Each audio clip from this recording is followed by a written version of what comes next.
اس کا مہیشورم میں چلا گیا. دوبارہ احمد پاشا قادری صاحب کو چار مینار کا ٹکٹ دیا گیا.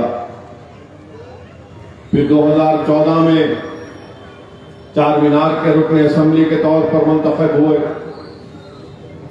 پھر 2018 میں حلقہ اسمبلی یاقوت پورہ کی نمائندگی کا اعزاز احمد پاشا قادری صاحب کو آپ نے دیا. میرے عزیز دوستوں اور بزرگوں، میں یہ ضروری سمجھتا ہوں کہ ان تمام باتوں کو آپ کے سامنے رکھوں. اور آپ بہت سمجھ رہے ہوں گے، سوچ رہے ہوں گے کہ ایک سیاسی جلسے میں اسد الدین اویسی کھڑے ہو کر یہ کیا بات کر رہا ہے. میرے عزیز دوستوں اور بزرگوں، یقیناً آپ نے ہم کو منتخب کیا، اللہ کا بہت بڑا کرم ہے. یقیناً آپ نے اس جماعت کے لیے بہت کچھ کیا، مگر اس جماعت کا ایک پہلو ایسا بھی ہے جس کو آپ کو جاننے کی ضرورت ہے. اس جماعت کے اراکین اسمبلی کی قربانی، ان کی محنت اور جستجو بھی آپ کو یاد رکھنا چاہیے. اور میں ذمہ داری کے ساتھ کہہ رہا ہوں کہ جناب احمد پاشا قادری صاحب اپنی سیاسی زندگی میں بے نفس ہو کر مجلس اتحاد المسلمین کی خدمت انجام دی. اور میں نے ہمیشہ احمد پاشا قادری کی نظروں میں اس بات کی ترجیح دی جاتی تھی کہ مجلس کا فائدہ اس سے کیا ہوگا.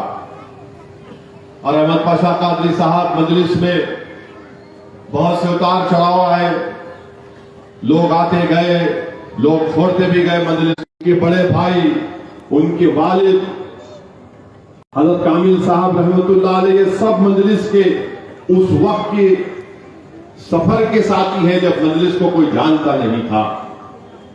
تو آج میں احمد پاشا قادری صاحب کا شکریہ ادا کرنا چاہتا ہوں. میرے پاس صرف زبان ہے اور میں نہیں سمجھتا کہ میں اپنے الفاظ سے پاشا قادری صاحب کا شکریہ بھی ادا کر سکوں گا، مگر میں اللہ سے دعا کروں گا کہ اللہ پاشا قادری صاحب کو صحت یاب کر دے، ان کو شفا دے. اللہ سبحانہ و تعالیٰ احمد پاشا قادری صاحب کو صحت کے ساتھ ان کی عمر دراز فرمائے. اور ہمارے پاس یہ ہماری خوش قسمتی رہی، میری خوش قسمتی رہی کہ مجھے احمد پاشا قادری صاحب کے ساتھ کام کرنے کا موقع ملا. یہ میری خوش قسمتی رہی کہ احمد پاشا قادری صاحب نے بہت سے اہم اور نازک وقتوں میں مختصر سے الفاظ میں مجھے اپنی رائے دی. اور اس مشکل وقت میں اس مسئلے کا حل جب میں سوچتا تھا، مجھے سمجھ میں نہیں آتا تھا، احمد پاشا قادری صاحب 3-4 منٹ میرے سامنے بیٹھ کر بولتے تھے کہ اس کا یہ اگر ہم کریں تو کیسا رہے گا، یہ اچھا رہے گا. میں تعجب کرتا تھا کہ میں اتنے دن سے اس مسئلے پر سوچ رہا ہوں اور احمد پاشا قادری صاحب 3-4 منٹ میں اس مسئلے کا حل مجھے پیش کر دیتے تھے. تو میرے عزیز دوستوں اور بزرگوں،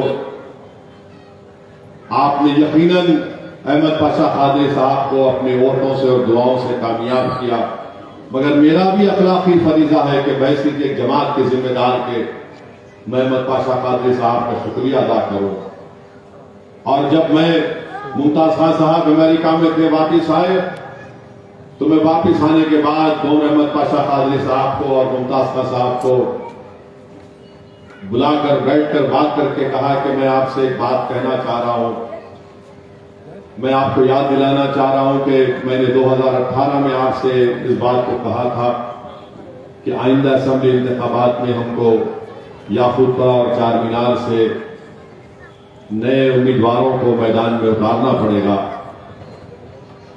تو میرے عزیز دوستوں اور بزرگوں، وہ کمرے کی بات تھی، مگر آج عوام کے درمیان میں آپ کو کہہ رہا ہوں، ایک پیشانی پر بل نہیں تھا، نہ ممتاز خان صاحب کے، نہ احمد پاشا قادری. انہوں نے کہا کہ بالکل صحیح کہہ رہے ہیں آپ فیصلہ لیجئے، ہم آپ کے ساتھ تھے اور ساتھ رہیں گے.